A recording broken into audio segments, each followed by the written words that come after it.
اچھے لوگ ان روشنیوں کی مانند ہوتے ہیں جو فاصلے کو کم تو نہیں کر سکتے مگر منزل آسان ضرور بنا دیتے ہیں۔ اخلاق وہ چیز ہے جس کی قیمت کچھ نہیں دینی پڑتی مگر ہاں اس سے ہر انسان خریدا جا سکتا ہے۔ کسی نے زبان سے پوچھا کہ تم 32 دانتوں کے درمیان کیسے محفوظ رہ لیتی ہو؟ زبان نے کہا اپنی نرمی کی وجہ سے۔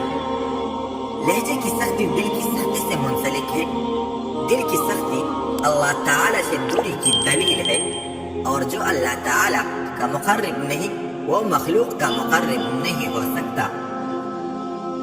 کتنے افسوس کی بات ہے، ہم برائی کو چھوٹا سمجھ کر گزرتے ہیں جبکہ نیکی کو چھوٹا سمجھ کر چھوڑ دیتے ہیں۔ اس دنیا میں کاغذ کے نوٹ محنت کے بغیر نہیں ملتے تو جنت کی نعمتیں بھی اتنی سستی نہیں کہ محنت کے بغیر جولی میں ڈالی جائے۔ وہ گناہ جس کا تمہیں دکھ ہو اس نیکی سے بہتر ہے جس پر تمہیں غرور ہو۔